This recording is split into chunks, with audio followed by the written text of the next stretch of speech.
Okay, we're recording. I almost forgot. So thanks everyone for joining us tonight. Tonight we have Becca Brattain. Is that how you say it? It's actually Brattain. Brattain. Okay. I should know that. I'm bad with names. Becca Brattain.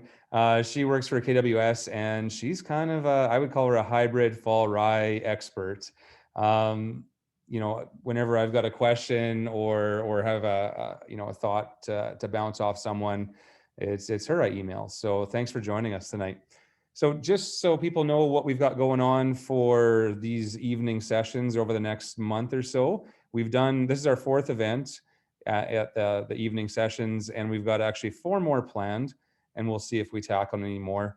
Depends how early spring comes. So on the 25th, and you'll see this in emails, but on the 25th, we've got a Syngenta night, and we're going to talk about timings for Fusarium, growth regulators like their new modus, and seed treatment options, and how to manage Fusarium better. On March 3rd, we've got Harold Perry and Florian Decker, who works for Perry Produce. They're going to talk cover crops and how they use them in intensive crop management. So, potatoes, beans, beets, things like that, and how they incorporate cover crops into their farm. They're quite aggressive and hardcore in the cover crops. And then on March 10th, we're going to talk flax. So basically agronomy. I'm hoping to have a specialist on flax come, but I haven't nailed it all down yet. If not, you'll have me. But basically flax school, agronomy, varieties, new crop contracts, options for that. And so kind of a good refresher for people now that flax prices are pretty hot.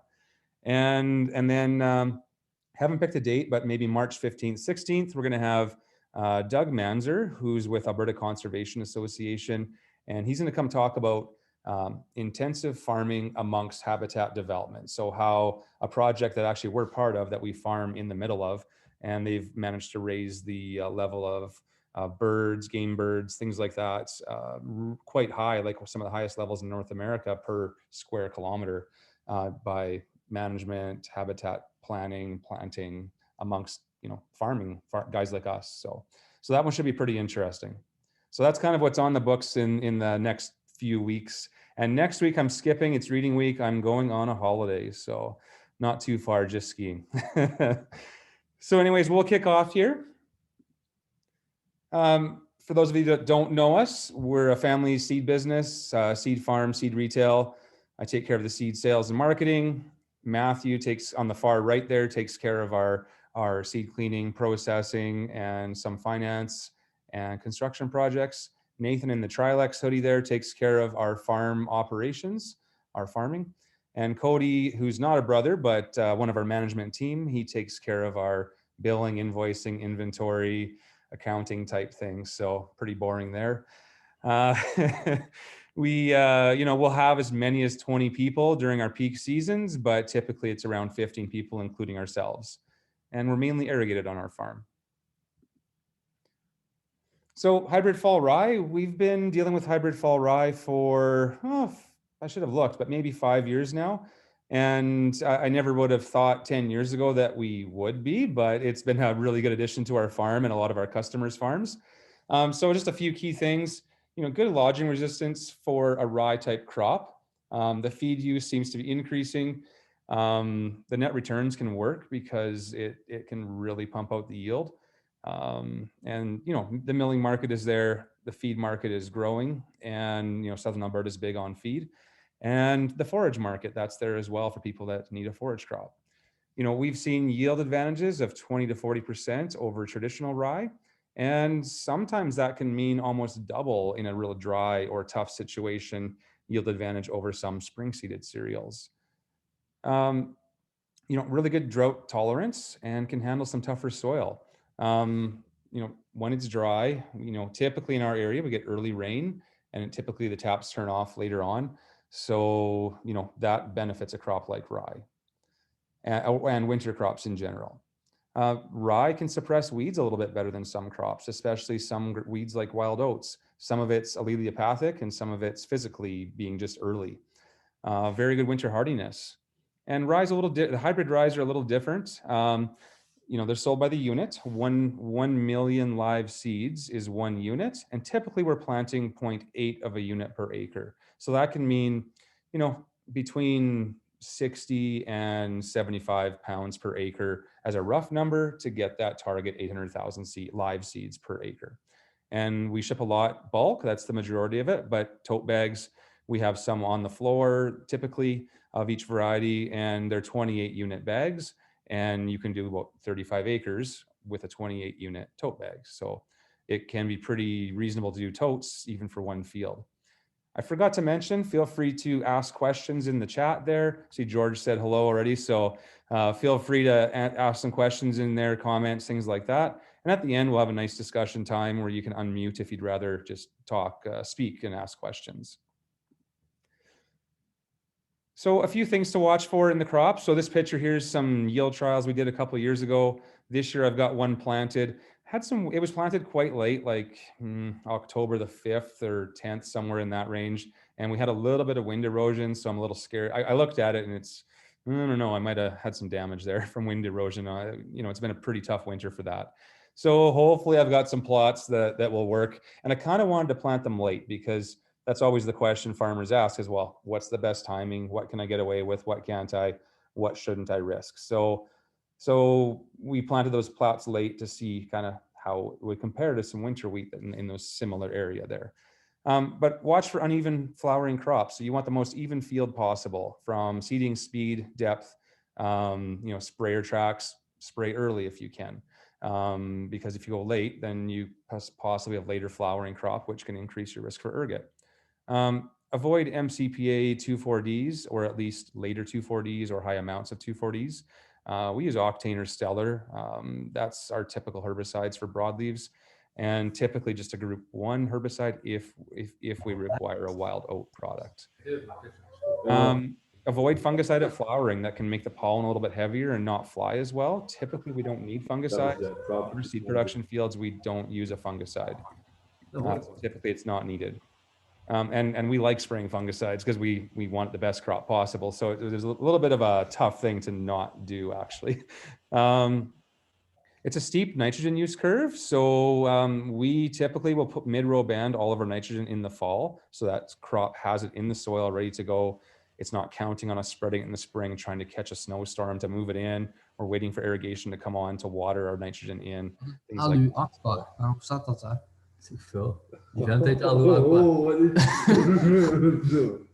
Not sure who's on there. I'll just mute that person.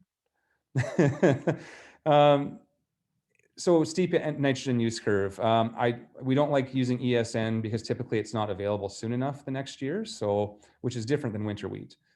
And then seeding range, late August or much earlier for like a forage or a grazing type use. Ideally though, if you're just going to plant a grain crop, you're not going to graze it, late August to end of September in this region. If you're further north, in the central regions of the prairies here, then probably September 15th is kind of your cutoff.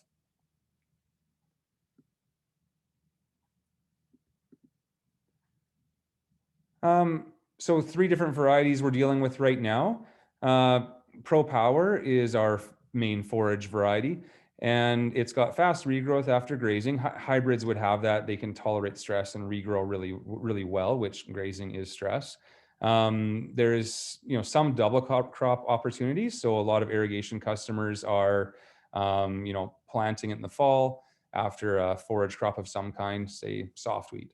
Plant the rye, take that rye and harvest and silage it end of June, and early July, and then plant a barley or an oat crop to then get a forage barley or oat crop after that. So that is quite common amongst trying to get 3 crops in 2 years for forage.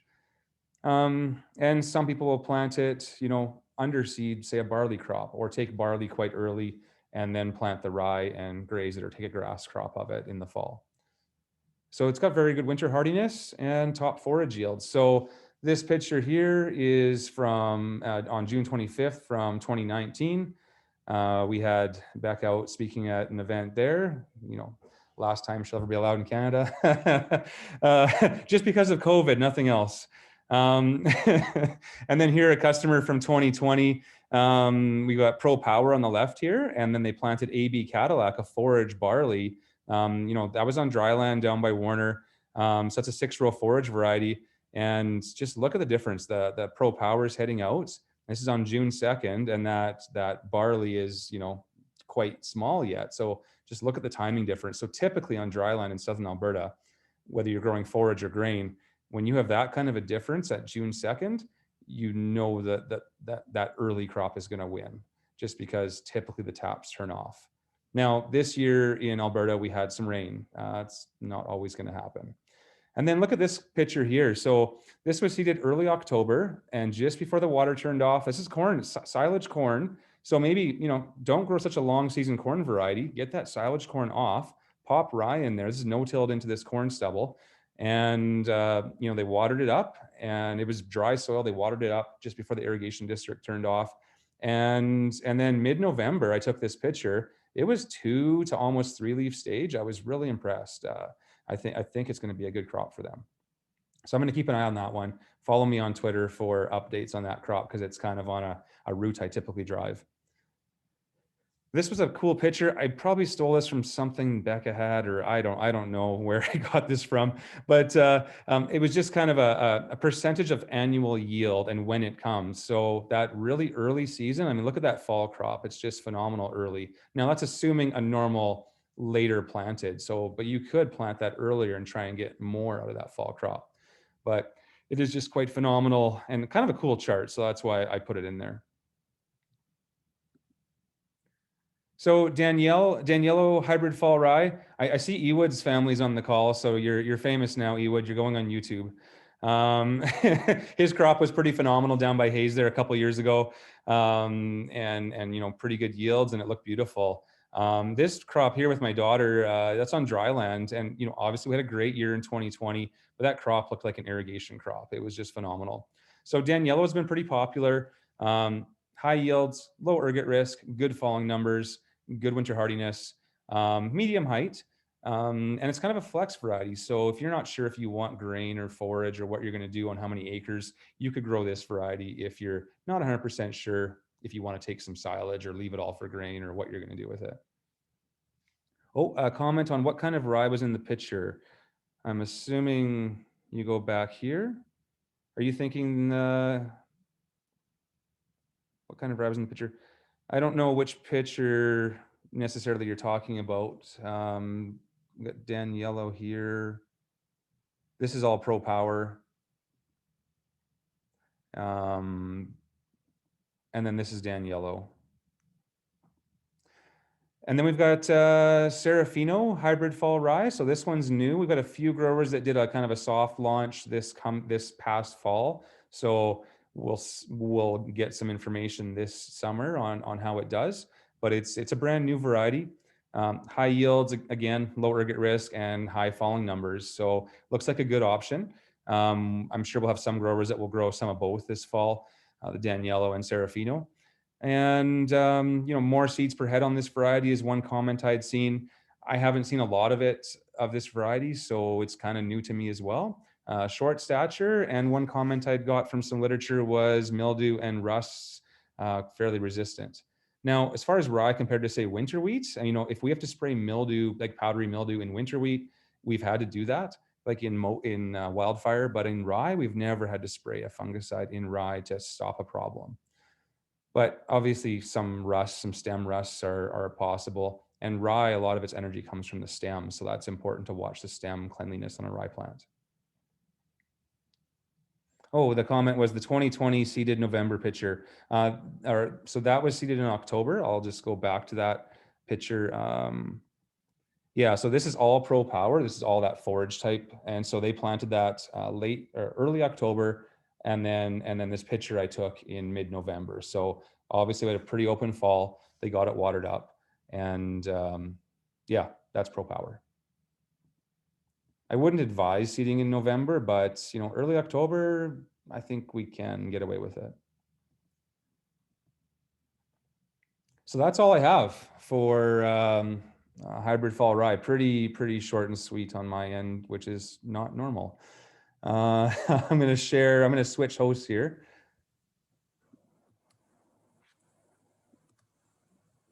Okay, you're the host now, Becca, and I have All right. sharing, I think.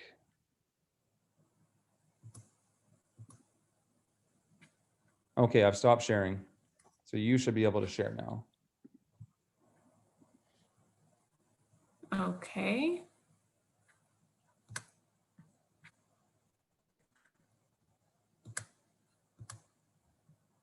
Can you see my screen? Yep, you bet. You're good. Okay, perfect. So thank you, Greg, for that introduction. I think the nice chart that you had of forage yield, you're going to see again here in just a little bit, actually. I do have that same figure in my presentation as well. So good plug right there. Well done. Thank you for having me tonight. I really appreciate it. If you guys have heard me talk before, met me before, you know I'm very passionate about hybrid rye, where it fits into our rotations, how it can be used, and kind of what we're doing next with researching and understanding more about this crop. So I'm glad to be here tonight, and I'm excited to kind of walk you through some hybrid rye agronomy, and then also take a little bit of a dive into how we can use it as a grain or a forage for some feed use. So just a quick little outline. I'm going to start with the Agronomy Basics 101. For those of you that have it in the ground, you've done this before, it's going to be a little bit of a refresher course. If it's new to you, I'm going to walk you through some things that make hybrid rye kind of unique. And then I'm going to jump right in on feed and forage uses, give you a little sneak peek of what might be coming in the future for some hybrid rye feeding research, and then open it up for questions and discussion. But if you have questions along the way, please feel free to put those up in chat. I will try to grab them as I go if I can. If not, Greg, feel free to shout out questions to me if I'm missing something, and we'll go from there. Well, and yeah, some of it we can, and we'll have a time for discussion at the end too. So, yep. Perfect. All right, so let's jump right into hybrid rye. So it may be a little bit new for some of you. Hybrid rye actually started in Germany back in the 1980s, and it was established by KWS with our breeding program there. Back in the 1980s, they started the first very beginning breeding of hybrid rye. I'm going to say the first really successful varieties didn't come out until about the 2000s. But since then, there's been some definite and drastic improvements in rye and hybrid rye specifically. Some of the pictures you can see on the right are just those genetic differences over time.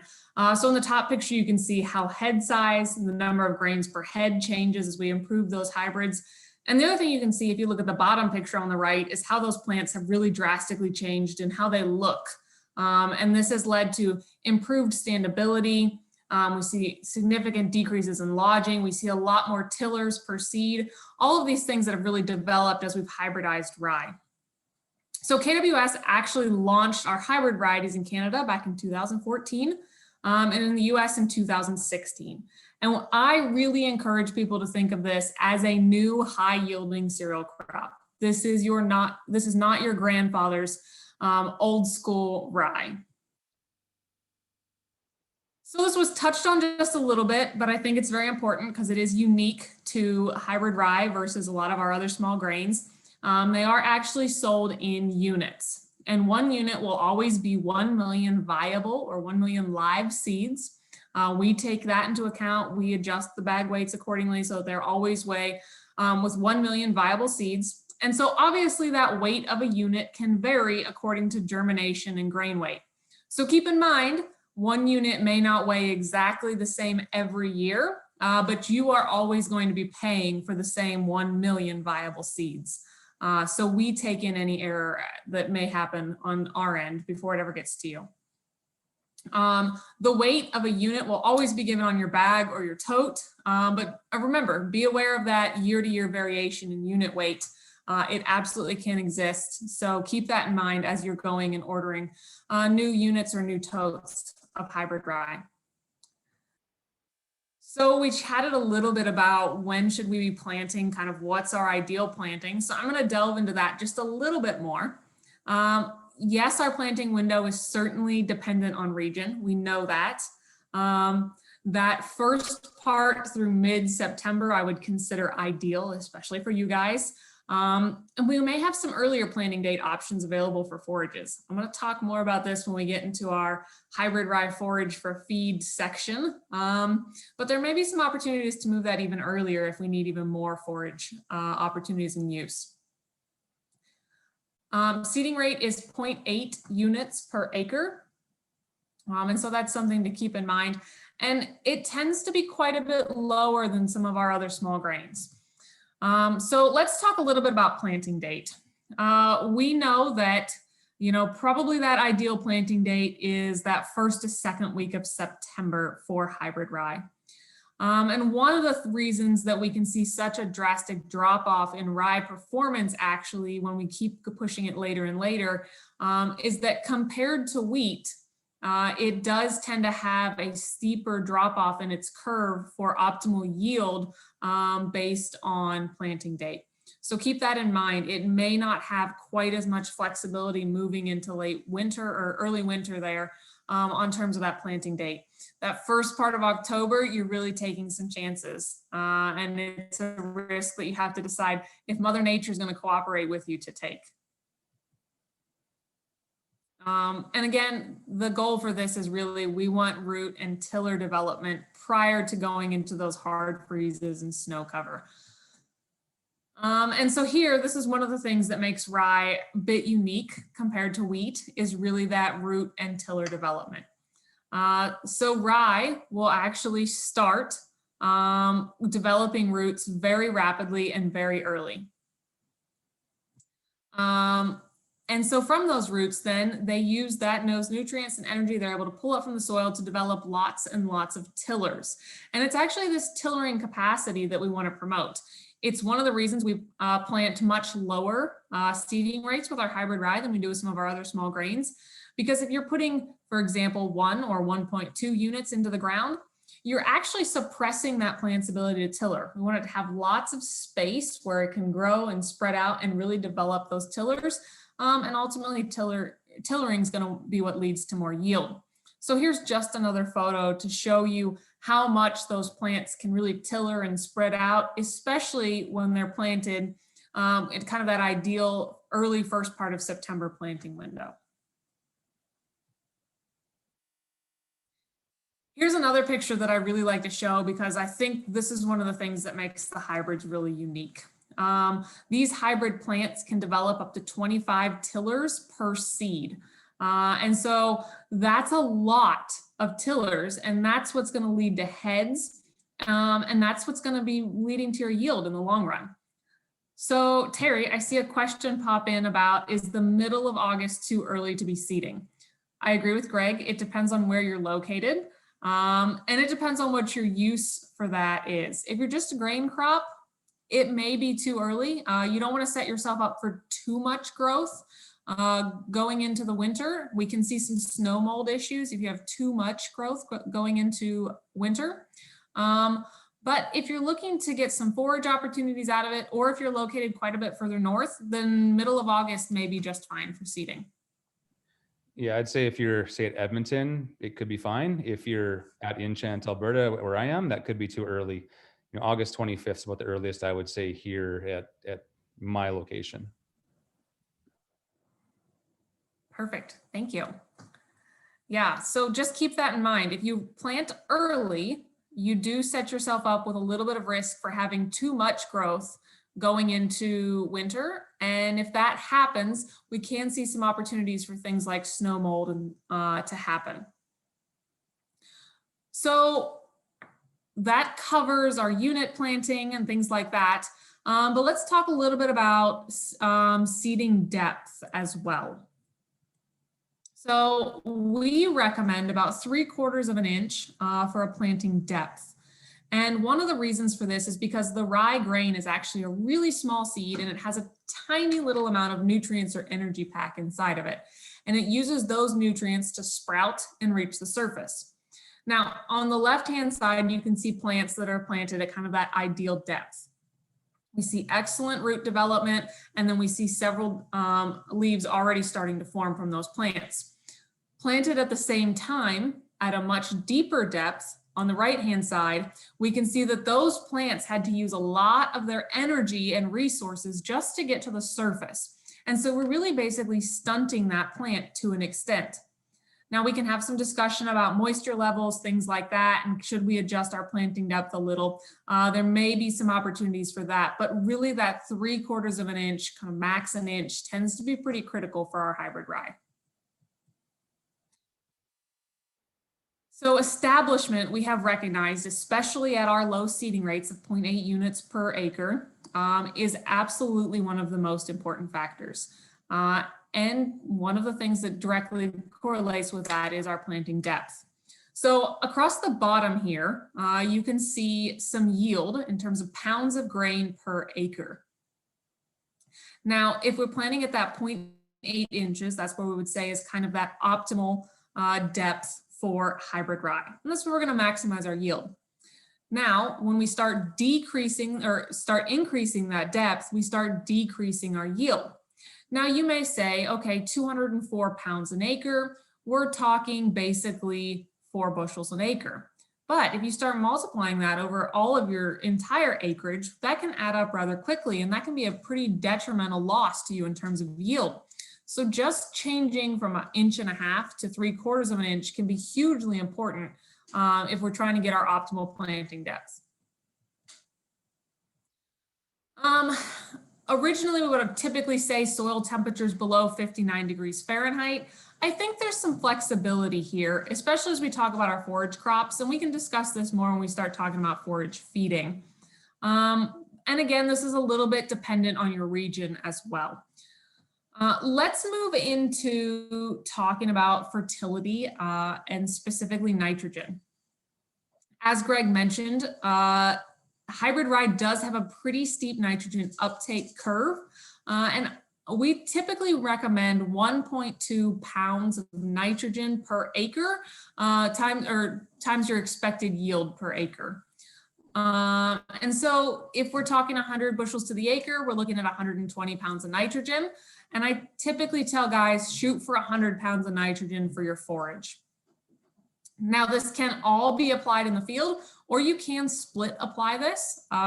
Typically recommend 30 to 60 pounds of that N in the fall. You want to have lots of opportunities for that tillering to happen, for that plant growth. And then the remaining nitrogen needs to go out in very early spring. Again, this can be dependent on some moisture availability and things like that. But if you want to try and get it in the spring, it needs to be before the plant starts elongating. Also, it's important to note that it typically needs about 20 to 25 pounds of phosphorus and sulfur and 50 pounds of potassium. Keep in mind your soils levels in terms of sulfur. Some areas that is needed, some areas certainly not. So that one's a bit regionally specific. The other thing we've started to see a little bit of differences in is some trace mineral needs. So if you know you have really high pH or really low pH soils, that may need to be a discussion you have in terms of what trace mineral needs you may have for your hybrid rye crop. So let's talk a little bit about this nitrogen uptake curve. Typically, if we're planting a wheat crop, we would say that we would have an early fertility and then maybe top dress some nitrogen later. And if that's happening, right, that wheat crop's going to be taking up that nitrogen, using it all for grain filling. If you follow the yellow line on this chart, though, you actually will see that the hybrid rye takes up nitrogen very early. And actually, most of its nitrogen will be taken up prior to that plant starting to elongate or starting to grow upright. And so since it has such a steep curve, that's why it's really drastically important that that nitrogen is out there and on those fields and on that hybrid rye crop prior to that start of elongation, because then the curve drops off pretty steeply again. And even if that nitrogen's available later in the season, that plant's not going to take it up. So here's just another little figure to kind of show you when that might be taking place. It's quite early for the last of that nitrogen. It tends to fall sometime in that end of middle of March, all the way through maybe the 1st of April, depending on where you are, but it can be quite early. One of the things Greg touched on and mentioned about some of our varieties is ergot resistance.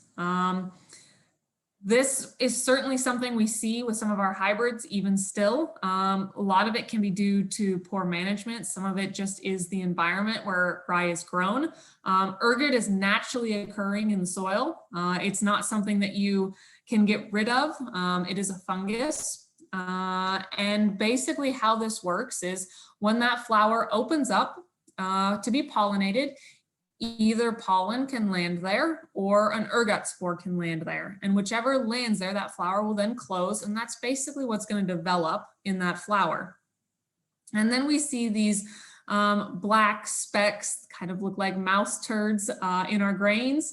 And that's ergot. And the problem is it's a highly toxic fungus. And so it's a challenge if we're trying to feed rye to animals, and it's a challenge if we're trying to go into a milling or distilling market, because that rye will have to be cleaned. So what makes our hybrids really unique is they've actually all been bred to have a pollen plus gene. And this pollen plus gene allows them to produce substantially more pollen than our conventional open pollinated varieties. So remember I said your options are when the flower is open, either an ergot spore can land or pollen. So our only defense against ergot is to have lots of pollen and a very uniform flowering time. And that's what our hybrids are really tried and bred for, is to promote this uniform flowering and lots of pollen. So you can see on the right-hand side is a pollen plus variety in this picture, and on the left-hand side is an OP variety of rye. Substantial difference in the amount of pollen that's generated from those crops. One of the other things that's really unique about hybrid rye is it has a very uniform flowering time. Because this is a hybrid crop, we're talking genetically identical individuals out there in the field. They all should flower at a relatively similar time. This is actually a picture taken of a hybrid rye field that is flowering. This is not someone driving down a dirt road. This is a field. And this is all rye pollen that you can see out there on top of this field, just to show you how much pollen and how uniform that time can be. And this is your biggest defense against ergot. One of the biggest reasons we may still see ergots in our hybrids tends to actually be to poor management. If you are driving in your field after it has started to elongate, you will cause delayed plant development where those tire tracks are. And those delayed plants, even if they flower one day later, will miss this peak pollen time. And then we can see risk of ergot. Sometimes we also see it in lowland areas or areas that have standing water or areas that are very dry. We can see some of these delayed type crops occurring in these areas. And so it's something to keep in mind. That management is definitely very important for mitigating your risk for ergot. If you have questions about this, concerns, by all means, ask questions about this one. We want you guys to get a good crop in the ground. We want it to be grown correctly, and we want to really decrease that risk of ergot. So keep in mind kind of some of these recommendations. So Greg also mentioned a little bit about hybrid rye and its unique ability to control weeds. So this is a little bit twofold, actually. The first part of this is its allelopathic effects. So the roots of rye actually excrete enzymes that suppress other grass and cereal type crops. But the other advantage that hybrid rye has is it's one of the very first crops to start growing in the spring, and it's highly competitive. So it basically will outperform a lot of our weeds, which makes it very beneficial from a weed control standpoint. One last point I want to touch on in agronomy before I move on to some feeding is one other issue I've seen pop up a little bit, and that's actually crop residue management. Keep in mind, if you are going to be no-tilling straight into corn stubble, things like that, or corn residue, make sure that you have a seeder or a drill that can handle that type of residue and is getting really proper seed depth and seed establishment. And why this is so important is lots of times when we have a lot of residue out on the field, we can see that a farmer will go out, they'll have all of their planting done. Couple weeks later, everything will look great. It'll look like they have great germination. They see lots of green, everything's coming up. And going into fall, they feel really positive about it. They have a great stand.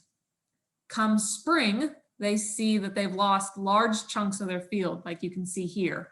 What happens is those seeds actually get set down in top of the crop residue and are not actually in the soil. So they'll germinate if there's some moisture there, they'll grow and it'll look like you have rye there. But then once winter comes and we have winter kill, which basically happens because those plants don't actually have establishment and roots in the soil, we're losing those plants that are just living in the crop residue. So it's something to keep in mind. Daryl, I see you have a question about the allelopathic effects of hybrid rye versus conventional rye. This is a really great question, and it's one we're just starting to learn more about. It is still certainly very competitive to weeds. We don't see weed pressure with our hybrids, or typically don't see a lot of weed pressure with our hybrids. But we did do some test plots with Vern Barron up in Lacombe, and we planted hybrid rye with alfalfa. And if you have done that with conventional rye, you will know that that conventional rye will choke out alfalfa and will suppress it pretty efficiently. One of the things we saw that was really interesting is the hybrid rye planted right next to conventional rye, both planted into alfalfa, did not seem to have quite the same effect. And in fact, it hardly suppressed the alfalfa at all. And so we're not really sure exactly what the differences are. We do know there may be some, but it's something we're really just starting to study in terms of what that allelopathic differences may be. Becca, on the amount of allelopathic effect after silage, is it, I know on the rye, it's usually early on, and then once it's done flowering, it's kind of tapered off. So we don't see that. Would you agree with that? Yeah, absolutely. So once a plant goes through flowering, that's basically its reproductive trigger, right? It says, I have reproduced. I can start to slow down. I can start to back things off. I have reproduced. As long as I have some grains now, I've done what I'm here to do. And so that's definitely something we certainly see. And in fact, once that plant really starts drying down and desiccating as you're getting closer and closer to grain harvest, especially some of our organic producers, they will actually tend to harvest some of their grain a bit wetter than they normally would, just because once that plant is really starting to dry down, we see huge opportunities for weeds to really take off because it basically stops suppressing altogether. Excellent question. So let's shift gears a little bit. That's some real introduction 101, how to grow hybrid rye. I know there was a lot of information there, but let's shift gears now and let's say you have grown your first beautiful crop of hybrid rye grain, and now you're wondering what your options are and what you can do with it. So let's talk a little bit about some of our feed uses. We know that to provide energy to animals, we need carbohydrates, fats, and protein. That's really where our energy is coming from. And our major source of energy in our livestock diets are cereal grains, whether that's wheat, corn, barley. That's where we're getting most of our energy for our livestock feeding. Crude protein is also certainly important, but oftentimes we're providing that through distillers grains, soybean meal, depending on what species we're feeding, things like that. So we can't deny the fact that our small grains have protein in them, but they're typically not our sole protein sources. Especially here in the US, corn and soy have been our industry standards and sort of our, how do we formulate our diets compared to how corn and soy would compare. We feed a lot of wheat. We know wheat can be fed very well, but hybrid rye is a bit new, and it's really determining how that fits into our livestock rations that are a bit different. Obviously, I always encourage producers to look at price. This can change based on seasonal variability. It can change on markets, but providing our nutritional value in a really cost-effective way should be our most important determination when we're looking at the potential of feed ingredients. So if you've heard me talk in the past, you know we've done a lot of research on feeding swine, and I have a lot of data on that. If that interests you, I'm more than happy to share that at a later time. In the interest of time, I can only cover a couple topics, and so I'm going to focus a little bit more on hybrid rye for finishing cattle. So we actually just completed, middle of last year, a feeding project with South Dakota State University. Huge shout out to them. Dr. Zach Smith and Warren Rushi there are the people that were on the ground making this experiment happen. So thank you to them for their contribution here for this research.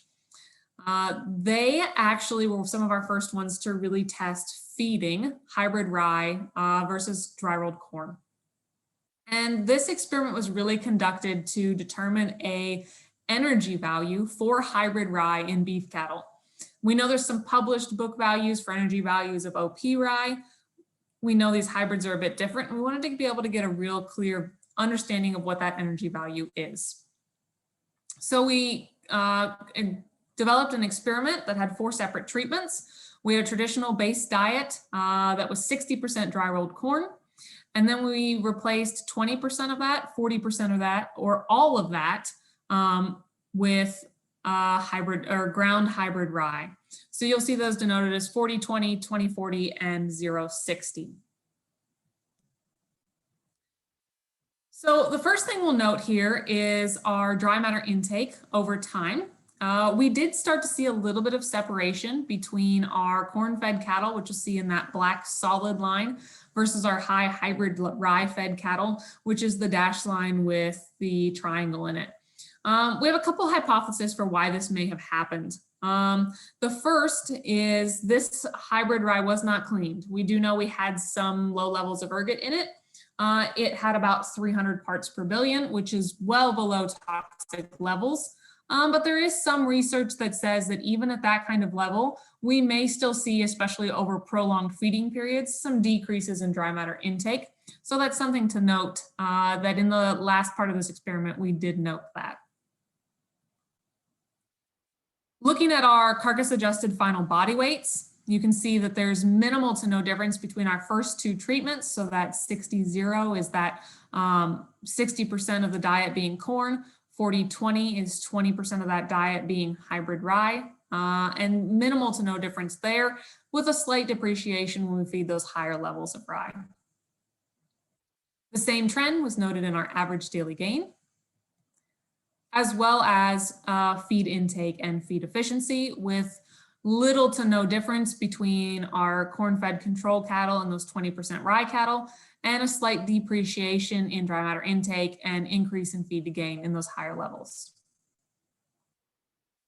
One of the things I get asked about a lot is, what about carcass quality? How will that change? Will that look the same?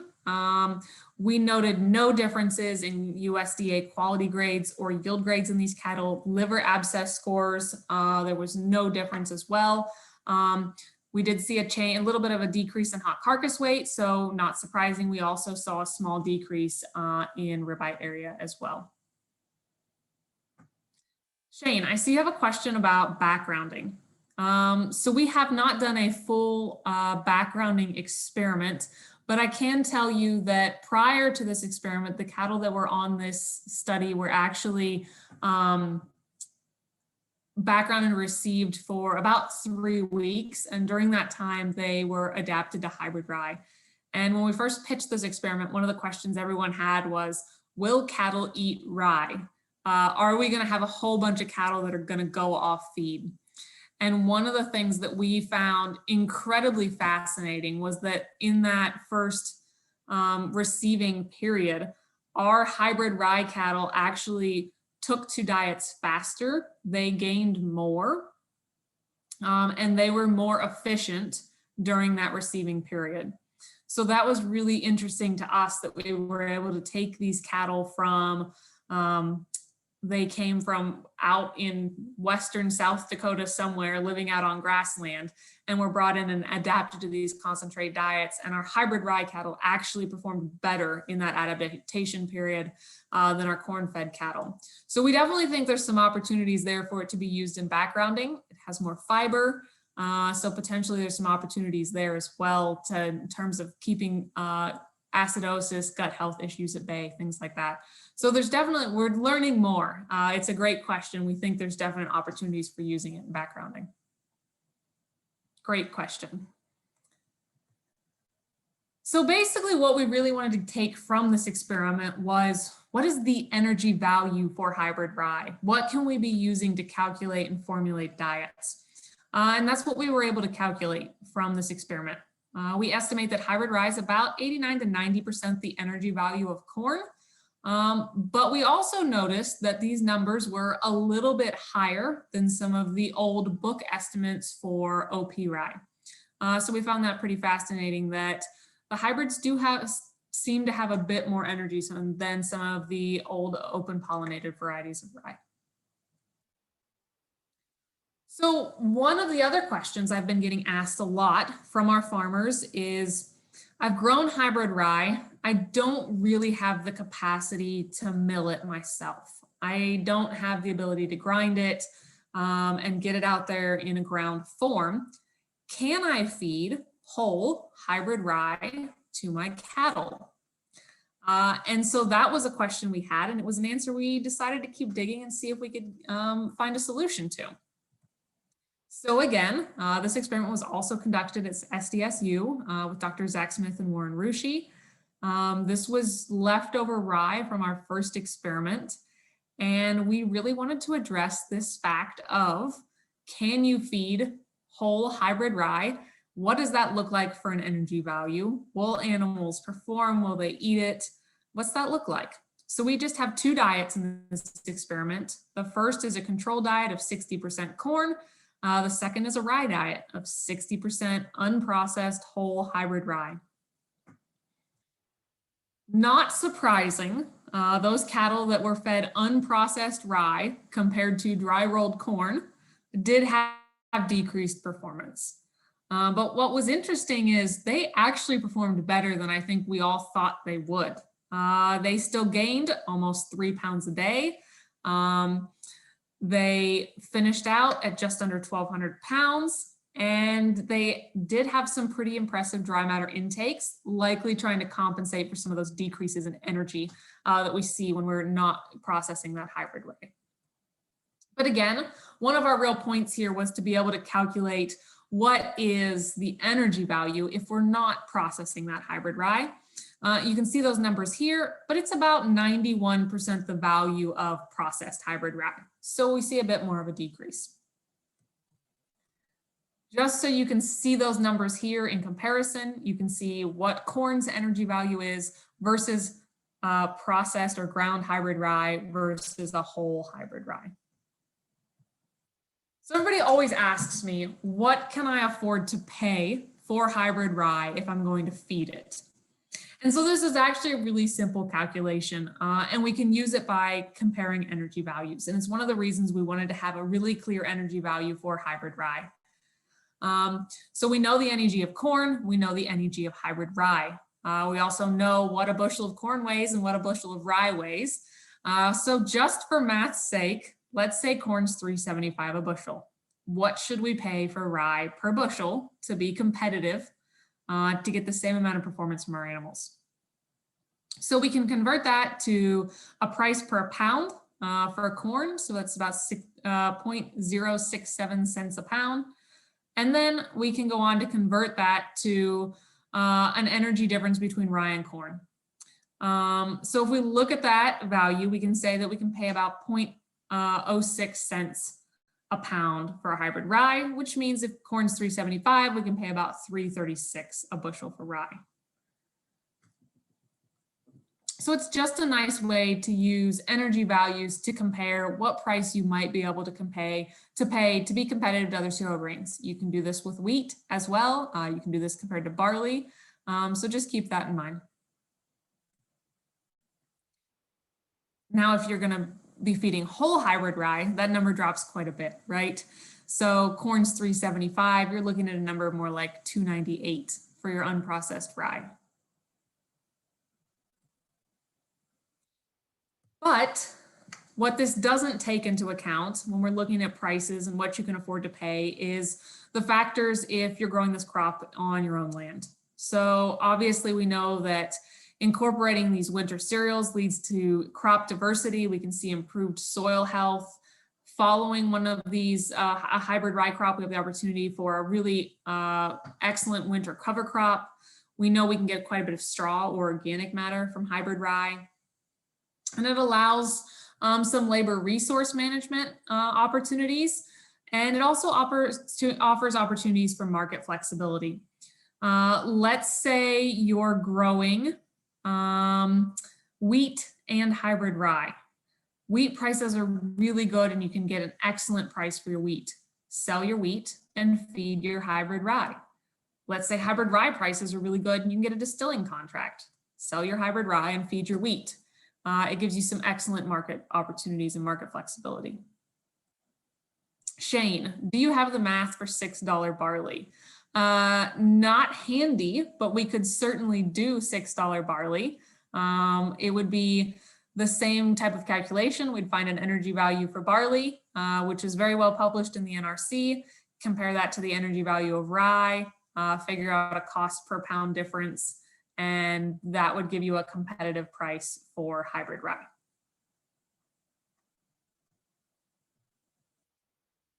So I know I'm running short on time here, but I want to spend a little bit of time talking about hybrid rye and forage uses.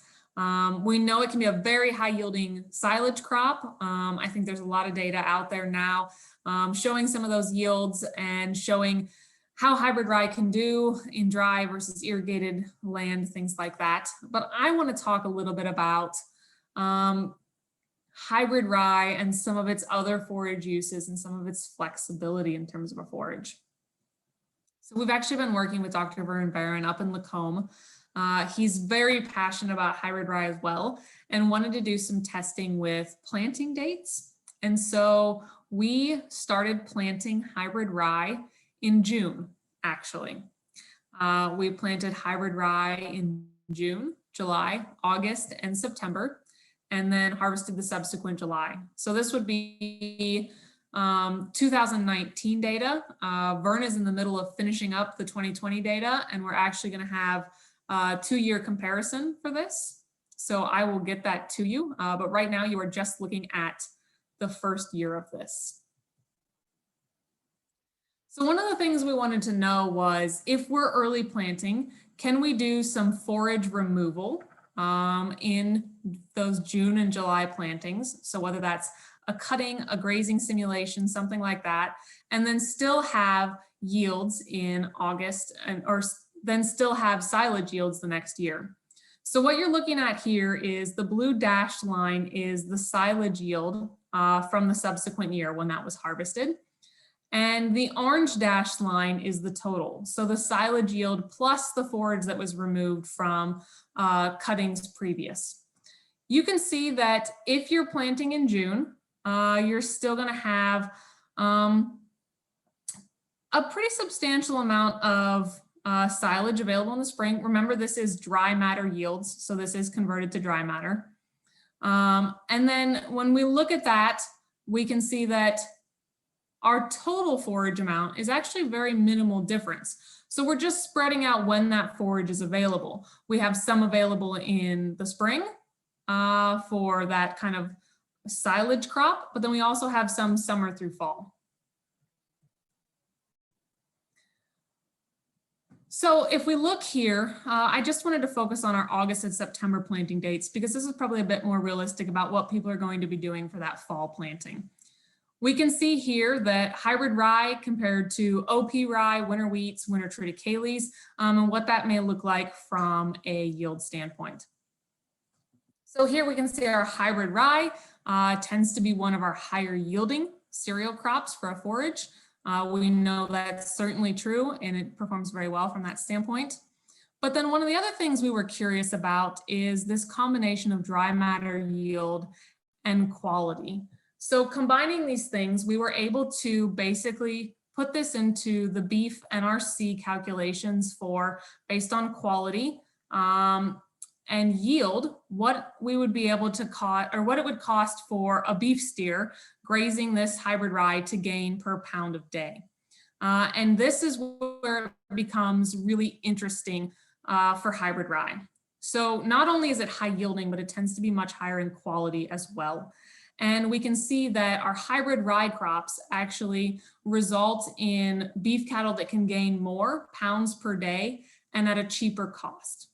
So I don't have all the data here in terms of how these costs were calculated, but these were done using average seeding cost for hybrid rye in Canada, as well as cost for things like fertilizer. All of that was accounted into these equations and then used to calculate the cost of gain per dollar per pound.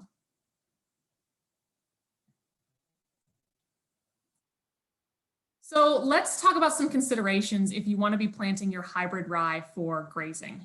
So we've shown that you can absolutely plant it much earlier than we originally thought. So that June, July, August, and then there are some opportunities for summer, fall grazing, as well as spring forage. But there are some things to keep in mind if this is a strategy you're going to use.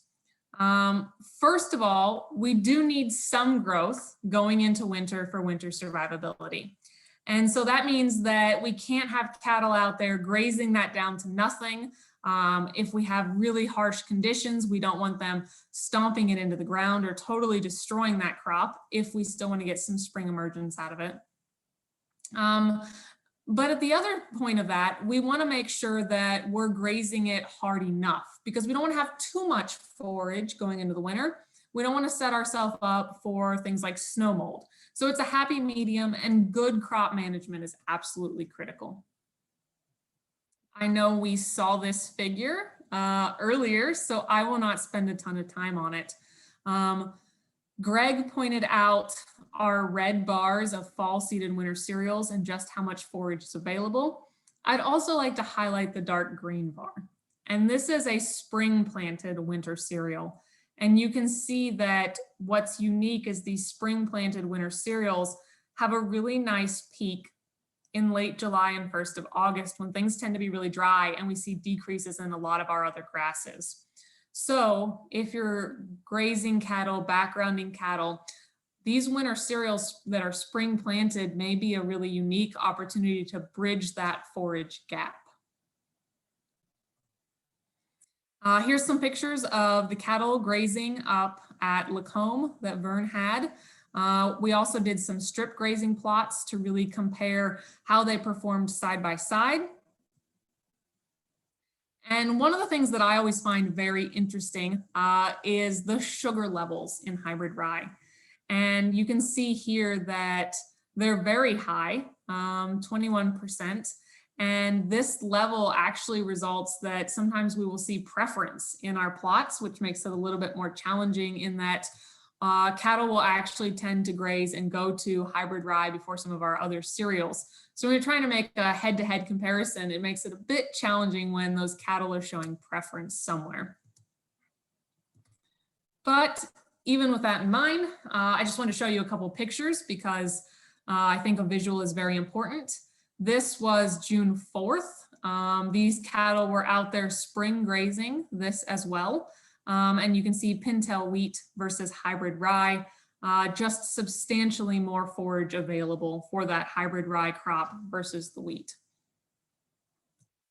And something I want to end on here is, early planting, fall grazing. What do you get for regrowth? What's your opportunity for spring grazing versus a spring silage? So what you can see here is the bottom dark blue bar is the fall dry matter yield. So that's the estimated yield from a fall grazing. The orange would be our regrowth. So you'll notice that within categories, those remain the same. So it's the same for the OP Hazlitt, the pintail wheat, and the hybrid rye. And that's because we used the same plot for these. So they should have the same fall grazing and spring, and fall regrowth, I apologize. But what's different is actually the gray bar. And so what this gray bar is it's either spring grazing or spring silage. And so this shows the difference in what may be available between if we're grazing that crop in the spring versus if we're taking it all the way to a silage crop. I think what's really unique though is the hybrid rye, even with multiple forage removal opportunities here, still out yields even the open pollinated ryes. So hybrid rye is very competitive from a forage, and I think there's a lot of flexibility that we're really just learning about from these hybrids in terms of how early we can plant them and how much forage we can really get from them. So I promised a little sneak peek too into what's coming down the pipeline for hybrid rye research. Like I mentioned, Vern is working on year 2 of these forage yields, early planting, grazing data. We're hoping to learn a lot more about just how flexible hybrid rye is. And then 2 other research experiments that are in the works that we are very excited about is actually with Dr. Greg Penner at the University of Saskatchewan. The first trial is actually started and underway, and that is hybrid rye grain for feedlot cattle, and that will be a direct comparison to barley. I know you guys are having lots of questions about how does it compare to barley. We are going to have the real live animal performance of that experiment available. I would say final data will be available the first part of next year, but we may get some sneak peeks throughout the year of how those cattle are doing as well. The other question that we get asked a lot about is hybrid rye silage for feedlot cattle. And that's also an experiment that is in the pipeline, and we will have data for that in the next couple of years as well. The final experiment is actually down here in the States at the University of Nebraska. This trial is ongoing right now. We will have that data finalized this summer. And that is steam flaking hybrid rye. So a lot of our big feedlots, some of them move towards steam flaking. And we are testing just how steam flaked rye compares to steam flaked corn down in Nebraska. All right, I know I covered a lot of information. Thank you guys for sticking with me. And are there any questions I can answer for you? Yeah, if anyone wants to unmute and ask a question, go for it. Otherwise, I got a couple written down here. So maybe I'll start. The one, so the spring planted winter cereals chart you showed. So if someone was to plant a hybrid fall rye this spring, graze it throughout the year or cut it a few times for kind of a grass type crop, would it overwinter well? Does it kind of burn out? Would you have the same kind of yield next summer if you took it to silage or grain next summer? Can we get that kind of use out of it, or does it kind of lower its yield potential next year? So we've done some practical work with this with a couple dairies actually in Canada. And we've learned a couple lessons. If you provide it no extra nutrients, you will definitely see a hit in yield in the spring. But what we've learned is that if we hit it with some extra nitrogen after removing a forage cutting, another 20 to 30, 40 pounds, somewhere in there, depending on how much forage we're pulling off. So keep in mind, right, if we're taking forage off, we're taking away those nutrients. And if we're hitting it with some more nitrogen after each forage removal period, we see a very minor hit actually in forage yields the next spring. The other warning I will give you is we did have some dairy producers in Canada last year that planted very early in the spring. And what happened was there was some late frost. That late frost came and it actually tricked the hybrid rye into thinking that it had vernalized. And we saw hybrid rye starting to head out in July, August, that had been planted in basically that middle of May timeframe. So if you're going to early plant and you want it to overwinter, make sure you are sure that the last frost has happened before you put it in the ground. That is the other warning I will give. Oh, this is Canada. Come on. This is Canada. I know. But I can tell you, we ran into some problems with some guys trying to get it in May, and it got frosted on pretty hard and it started heading out. So was it all like a lot of the crop or just the odd one? Like, was it? Well, it was over half. We saw about that's too 60% of the crop that was heading out, which was, I mean, at that point, we know that we're going to lose quite a bit in terms of what's going to overwinter. We're going to lose half the crop basically. So yeah, it was a bit of a learning curve for us. Like I said, this is something we're just really starting to experiment with, right? Obviously, fall hybrid rye was not bred to be planted in the spring, but we're trying to really figure out just how much forage we can crank out of this crop. Okay, my question. Go ahead. Yeah, go ahead. My question is, I didn't get a decent germinating rain this fall, so I got a very patchy emergence.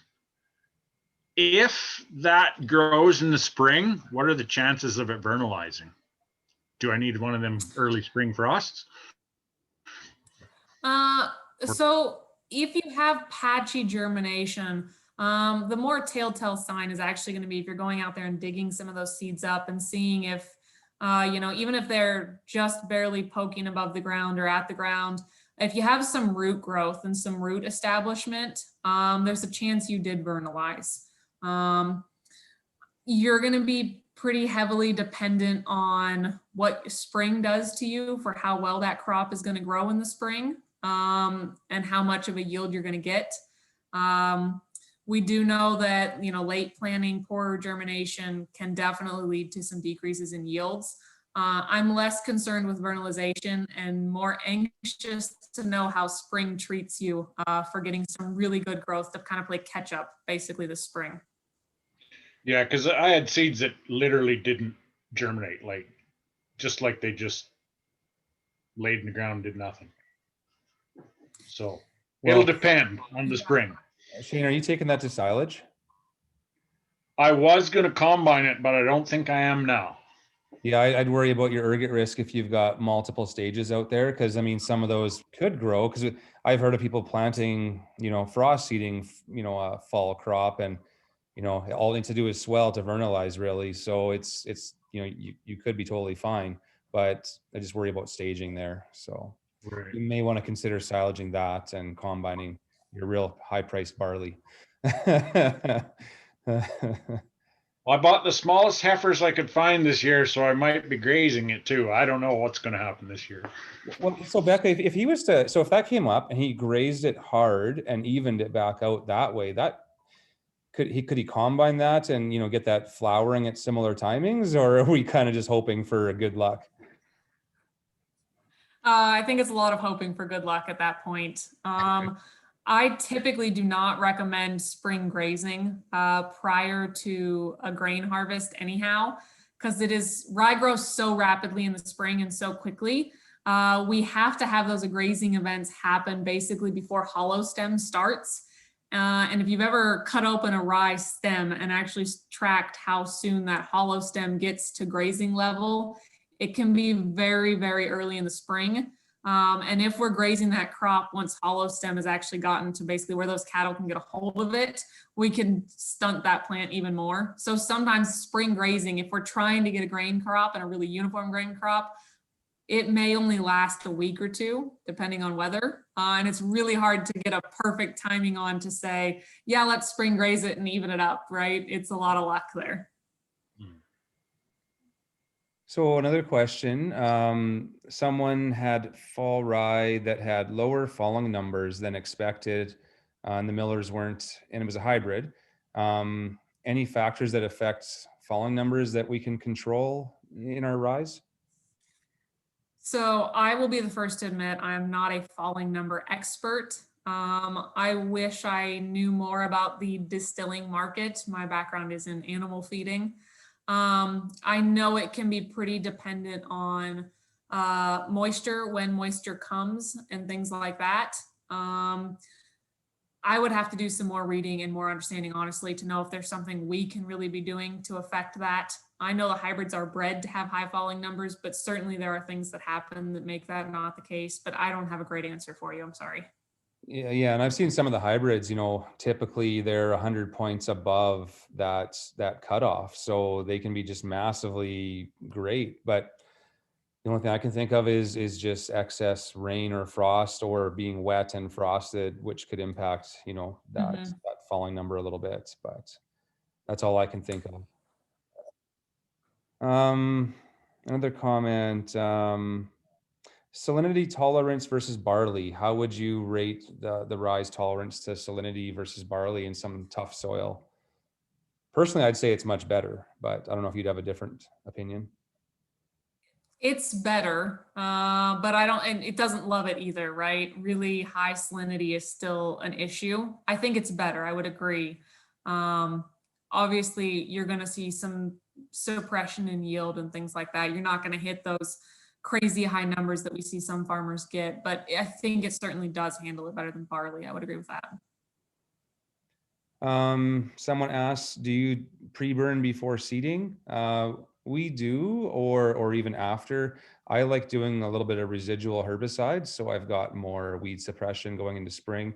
If you do that, there's a chance you might not, if you plant early enough and get a good enough stand, I've seen farmers not need to do an in-crop herbicide for broadleafs or anything, but pretty clean fields, I'm assuming in that case. But I've seen where people do like a glyphosate and some residual broadleaf control out of rye crops. What about compaction? Well, my comment would be that can delay some of your crop a little bit and alter flowering timing. Any other risk with compaction, Becca? I think that's the biggest one. And we're talking a really shallow and low planting rate. And so we want to set the soil up for kind of best case scenario for that low planting rate to really be optimal. And we want to get as many of those to germinate as possible. So it's something to certainly be avoided, I would say, for those reasons. Well, and my challenge too with some fall rye planting is, we've had fall crops where we've had, into pea stubble, it was great. We use a disc drill, and then that disc drill sliced all the pea stubble up a little bit, and then the wind blew all that sliced up pea stubble into like windrows in the field that were just because of where it blew, and it kind of covered over spots in that field. That was winter wheat, but that could happen to rye too. But I've had it where, hybrid seed canola production, we've got the male bays we've mowed out. There's more trash there. It's like, okay, do you go and till up that field a little bit more, but then you leave it more bare and more prone to erosion and winter and not catching snow? We've leaned towards making sure the rye is super even if it requires some tillage, but then you have some erosion risks. So, that's irrigation. Dry land, you might not have that option, but then typically you don't have those bigger crops either as irrigation crops. So yeah, that's no easy answer there. No. Any issues with volunteers the following years? I can speak to that unless you've got something, Becca, that, as far as volunteer rye control. Basically what we do is we just make sure we control all of any volunteer rye coming the next year. And so when you plant that pulse crop or that canola crop or whatever, just if you have volunteers sneaking around the edges, it might just require another sprayer pass with a group 1, chemistry to kill cereals and just make sure nothing goes to seed that year. And then you're good to go. But really what I've been told by Klaus, who works with Becca, these ryes are not like traditional fall ryes in North America where they're more related to grasses and volunteer more that way. These hybrids are more like your wheats where they don't volunteer as badly as say a wheat crop. Any other comments, Becca? No, I think that was perfect. Sure. And I mean, if you want to go 2 years out of a cereal, which that often is our case, go with that pulse oil seed or that's kind of what I like, because I like a pulse and then an oil seed and then back to a cereal. So if you have that 2-year break, then you're good to go. But yeah, if you have to volunteer rye popping in your cereal crop, it has no other rye to pollinate with, you could have some ergot in that rye and or contamination of your non-rye crop, possibly if you're switching into some other crop, right? So I'd say just be careful, control everything really well in that other year, other outside of rye.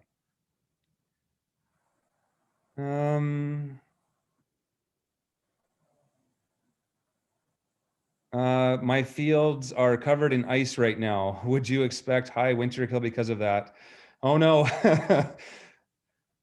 So my personal experience is you can get icing over in the seed row, and depending on the type of drill, it can be better or worse. So sometimes if you have a trench there and that ice melts into there, and your land is pretty flat, you can get it sitting there and icing over and causing you grief. Hillier land, not so bad. You know, a disc drill maybe not as bad because it's more even across the field than trenched like some drills. Becca, any comments on that or? Yeah, I think the drill comment is absolutely true. And the other thing I would like to maybe add to that is, you know, is it ice sitting directly on your plant, or is it a layer of that really crusted icy snow and there's some snow in underneath there? Sometimes that almost actually works like an insulation effect. So really it depends a bit on the kind of ice you basically have there.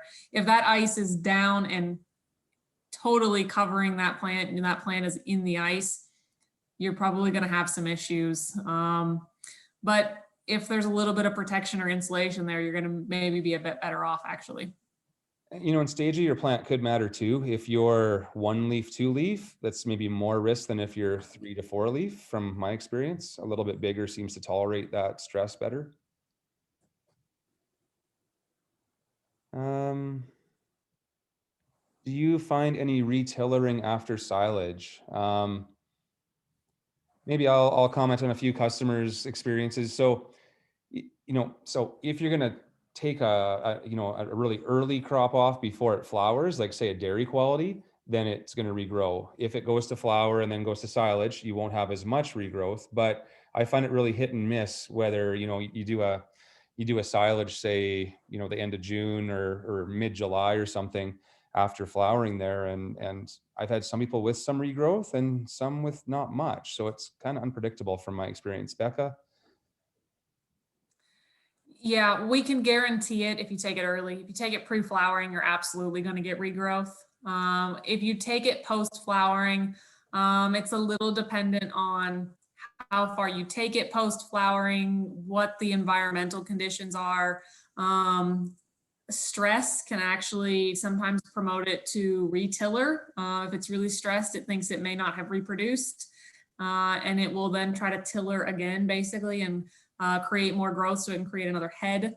So there's a lot of variabilities there. I would agree. It seems to be a bit sporadic actually on whether or not we really get tillering or regrowth after that silage cutting. So one comment is, what's the market like for rye? What kind of price should we target when selling? Well, I think with all this feed research is KWS is trying to help encourage the feed market to draw so that rye can grow in acres in North America, really. But as far as the milling market, it's not massive, but it's there. The distilling market, it's there. A lot from Canada will go into, you know, even into the US in the past, into the distilling market. Price wise, I mean, with feed prices up, that's going to drive up everything. So I would say in dollars per metric ton, at a minimum, it should compete really well with the feed. And I think with Becca's numbers, as more of the feed industry is looking for alternatives with high priced feed, I mean, that's going to pull the price of rye right up there. Any comments, Becca? Yeah, absolutely. We're seeing it in the US and Canada as feed prices are going up. People feeding livestock are looking for alternatives, and they're looking for opportunities to feed livestock efficiently and cost effectively. And keeping that in mind, if you're buying it to be fed, keep it price competitive to what you're currently feeding.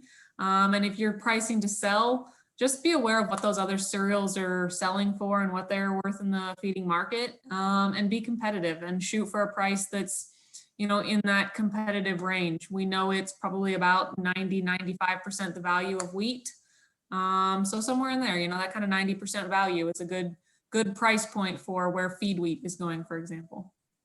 Yeah, and in a lot of areas we can get such higher yields versus wheat.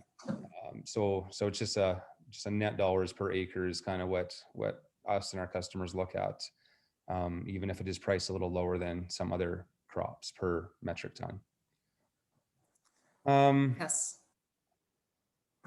Is there much disease pressure to be needing a fungicide? Yeah, I wouldn't say so. We rarely would recommend a fungicide, but watch your stems. I've heard stem rust is an issue. I've never seen it though.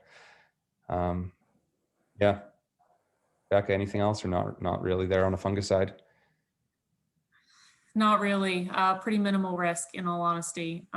Stem rust is the only one. I actually haven't. I think I've seen one case of it, and it was very mild. So it's even not a huge issue at this point. Will -40 kill hybrid rye even with good snow cover? I'd say no, not with good snow cover, but if you look at some of the research at how cold it actually gets at 3/4 of an inch deep, where that crown is, it doesn't fluctuate that much. If it was bare, it can, be an issue, but it's amazing how it doesn't change that much at that 3/4 to 1 inch actually. Becca, any comments on that? Good snow cover is what makes or breaks you there, in all honesty. A good snow cover can keep a lot of crops alive under there, not just hybrid rye. -40 is brutal, but if that soil temperature stays consistent enough, that's what really matters. Yeah, so snow cover would be key there. But I mean, for us, we typically don't have a lot of snow cover during some pretty extreme periods. But then we don't always get the -40. We're kind of the banana belt of the Western Canada prairies, so we're warmer than a lot of you. Can you keep your seed back for future use? No, there's a grower commitment form to sign saying you won't save seed back, so you can't, and you wouldn't want to anyways because it wouldn't perform very well either. And then ergot risk would be high because your flowering would be all over the place as well. So no on the farm safe seed. Does the allelopathic effect work on Downy Brome as compared to other grassy weeds? So, it suppresses wild oats pretty good. How about Downy Brome? That's a hard weed. I don't know if you know that, because I don't know if you know that name of that weed or not, or if you're up on the weeds. Okay. I'm sorry, I'm not. Okay. I might have to get back to you, Cody, on that one because, but I think that's a challenge in any crop. That Downy Brome in a winter cereals rotation is just a beast. I might talk to you later about that one, but there might be some other herbicides or something. But rye's so sensitive to herbicides that I'm a little scared about that. But man, you might on that field you might have to go into a spring crop and deal with it temporarily that way. I hate to suggest that, but it might be needed. Is there marketing opportunities for hybrid rye into the milling, distilling markets within Saskatchewan, Alberta? Yeah, millers, distillers, they're buying hybrid rye. It's just not a massive market, so that's why that feed market is so critical for hybrid rye. I think I covered everything you guys all typed in here. Hello, Greg. Oh yeah, go ahead. Yeah, this is Kevin here. I got some rye seeded from you, so we did seed the field according to the tote bag. Now, being dryland farming, am I concerned about too many tillers? Like we were always seeding our cereals at a heavier rate to control tillering and getting a good seed sample. Now, is that a concern with rye and dryland? Maybe having too many tillers to have a good grain crop? Becca, do you want to comment on that first maybe, or do you want me to? I can too. Yeah, I will actually go either way. You can go ahead first. Go ahead. Yeah, so I think it depends how big your crop gets in the fall too, because obviously the more time you give it, the more it'll tiller in the fall versus, we've got some crops where we planted, the end of September and it doesn't look like they tillered very much. So we're going to get that spring tillering happening. But as far as too many tillers on dry land, I don't know if I've ever seen that where there's too many, because typically your heads will just, it can abort tillers, I think, if things are bad, and your heads can be smaller, or your seed size smaller, or your um, or just, it'll abort kernels in the head. You'll just have a blank in the head because it got extremely dry. But that's the advantage with the hybrids, is they can take a lot of abuse and still perform quite well, and or hang on until that late rain and then perform amazingly well. Becca, how would you view that? Yeah, so I would say pretty similarly. And it actually reminds me of back in 2019 when I was up there and got to talk in person. You guys had someone there speaking about wheat, and one of her main points of her talk was upping your seeding rate. We want to suppress some of those tillers, decrease the number of tillers so we can have higher quality seed. And then I jumped on the mic and I said, okay, shifting gears, completely different for hybrid rye. We want all the tillers. And it's because that crop has really been bred to take so much stress and so much resistance that we want as many of those tillers there as we possibly can, because that's the real opportunity for maximizing yield, maximizing number of heads. Greg's absolutely right. That crop will abort some of those if it's just not going to be able to make it happen, or there's not going to be enough nutrients there. It will abort some of those. We see some blanks, things like that.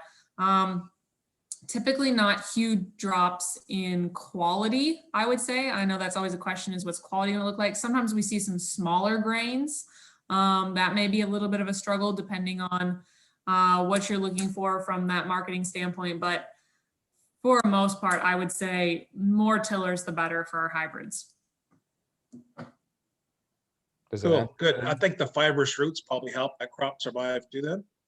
Oh yeah, it's got twice the root system of a winter wheat crop. It's double the root material. Yeah, probably going to be a half forage crop and probably all of it, but yeah, that's good. Good to know. Yeah, great. So Becca, if I don't have a lot of tillering in the fall and it tillers more in the spring, do those tillers, are they later? Am I at more risk for ergots because I'm tillering more in the spring than the fall, or not so much because all my tillers are going to be late and they're still going to pump out a lot of pollen at that point? Or So not so much. So the plant has a little bit of its own biological reset before it starts elongating, in that it's that combination of fall and spring tillering that's really taking place prior to elongation. So we want both, actually. For best yield, we want good fall tillering establishment, but then we want that plant to really take off and keep tillering in the spring. And it's a lot of those spring tillers that will still contribute to yield. So we want both. It's actually a mixture of both that gives us the best yield. And that plant really, once it's done tillering, then it starts the elongation process. And that's basically its own reset. It says, okay, we're ready to go now. And everything starts elongating at the same time.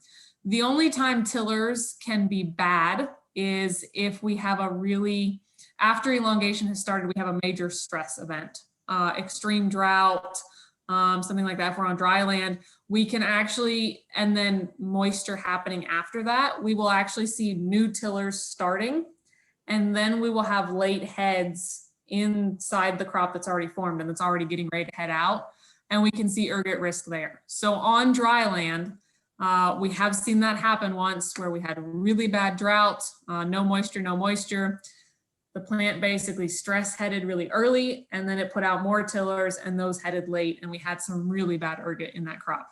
That's your only real risk, I would say, for ergot and late tillers. yeah, or even a late herbicide can stress the plant too, especially if it's got some of those 2,4-Ds MCPAs in it. So late herbicide, kind of avoid that. But yeah, that split crop, we had a real droughts here the last few years. Like last year was great, but the previous years were really dry in our areas. And yeah, some people's crops were half late tillers.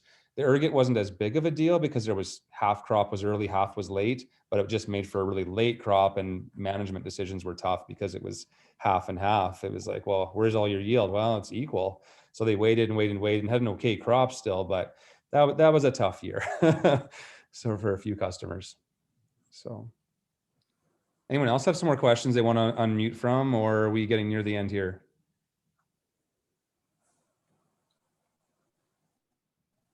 Well, I think if I don't see anything there, I think we've kept you long enough. I really appreciate the you taking the time and the late evening and the different time zone there. I really appreciate it. I always learn something every time I listen to you, so I really appreciate it. I'm sure I'll be saying that in 10 years still. Greg, Well, Yeah. thank you for having me. I really appreciate it. Greg, I got one question for you. yeah, George, yeah. We seeded on the 25th of September and didn't get no rain for about 2 weeks, so it's just poking through. Hmm. And then we had -12, -15 for about a week without the snow cover. Is that any concern? Well, and we probably had a lot of plus, like, did you get, like, you probably had a lot of growth even in January this year, or not so much? No, I'm talking about this fall. Okay. But you probably had regrowth in January too. Like, it probably advanced in January. It was so warm, George, or no?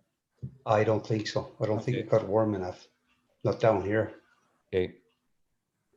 I wouldn't be too concerned, but it seems like for any winter crop, when you come into the season, it's always that harsh change that's the problem. The plant can take some abuse, or it can be very cold midwinter. It's just that going back into it, it needs some time to change, and that can be stressful on a small plant, even a rye. Becca, any comment? Well, the temperature happened slow. It didn't happen all at once. Yeah, I haven't seen anything that would make me too scared for my crops, and I've got a couple fields that are small too, kind of maybe 2-leaf stage at the most. So, Okay. Becca, anything or?